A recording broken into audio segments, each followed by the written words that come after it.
Welcome back to G4 Journeys. We were nearly thwarted last time, but we've got a fix. Okay, so our stubby set of hex heads did arrive, and I have this one positioned where that bolt was that was a bit hard to get to. And I futzed around with this a bit. I thought I was going to have to take the lower fairing off, but you can see this is at a bit of an angle. And so when you're feeling around with your fingers, it's a little tricky to get that in there, but that's going to work now. And I've got enough room to be able to get my ratchet in there and loosen up these last two sets. All right, we added an extension to this. It just gives us a little bit more room for that ratchet to work, but we're making good progress. Moment of truth, we should be able to just pull this straight out towards us. So I'm gonna set you up here and I'm gonna go try to do that right now. If I can get you to balance. Right there, let's see. All right. Oh, we've not removed those wiring harnesses. Got to do that first. Success. We got the front external fairing off. These wiring harnesses, not too bad to pull off. Just note, there's a little button here. You need to push that as you try to pull those apart. Each one of these has that little release. Pushing on it with my thumb there. You can see it here as well. Right here. Okay, pretty easy. And so there we go. Now it is time. We've got access to the horn and the wiring. We've got our headlight harness, and so that's all going to work very well when we replace that headlight. This is the wiring harness that goes into the OEM horn. This comes off no problem, but these are specialized connectors that do not fit with the Denali system, soundbound system that we got. So we're going to snip these wires. We'll strip the wire back a little bit, and we're going to go with a different method to connect them. So those are the next step. Folks, we have tied in our wiring here. Okay, this is the original OEM wire. We've tied into the black and white here, and in automotive by convention, black would be hot, white would be negative or neutral.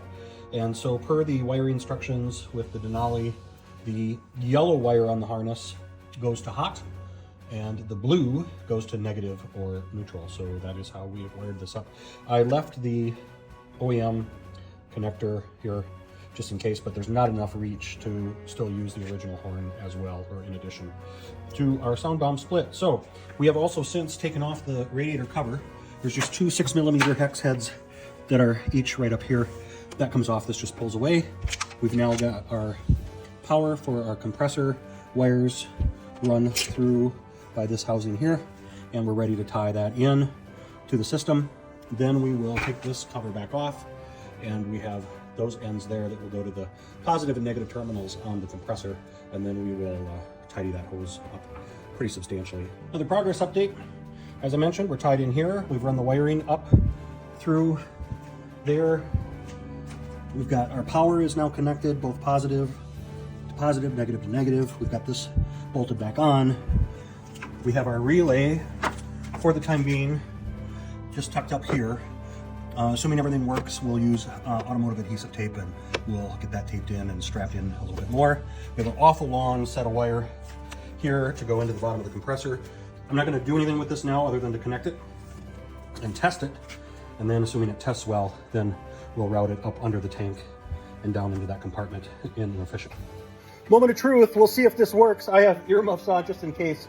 Everything appears to be wired up, power's on. I do not have the external fairing on yet. The lights are not hooked up, so let's try it. That's not too bad with my earmuffs on. Let's try it with them off. Oh, that's loud. All right, I would call that a successful test. We're just going to use zip ties, clean up the wiring, and then we will get on to replacing our headlight. We got an adaptive headlight from Custom Dynamics. I used Custom Dynamics bag lights, and I thought those worked really well, and it was very easy, and so I decided to go with Custom Dynamics adaptive headlight. We'll get that put in, and then we'll get everything put back together, and maybe do a time-lapse video of that, although I'm not sure if how long that might take. But anyway, overall, not too bad. I do have some suggestions for Denali on some things they could probably do to make this a little easier on us DIYers, but all in all, good install, so more to come. Okay, let's do a quick review of this install. This is what the butt looks like at eye level looking down. Again, not put that stuff back in yet because we're going to do the headlight, but all the wiring is tucked under here. That relay is zip tied here, and automotive molding tape here, so it's still accessible, but it's actually up out of the weather a little bit. We did use some dielectric grease, some self-amalgamating tape, and then some black electrical tape just to help seal that connection where the relay enters the wiring harness. But that looks nice and clean. You can see we've got the radiator grill back on, battery cover back on, nice and clean.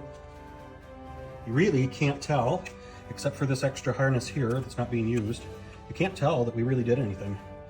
And then over on this side here, again at eye level, looking down, can't see much. We do have the Denali, the horn here with automotive molding tape, our air line here, zip tied up and away from the cylinder heads. So it looks super clean, it sounds nice and loud. It's definitely going to get their attention. Before, so this is the stock horn. I put them off. Oh, that's loud.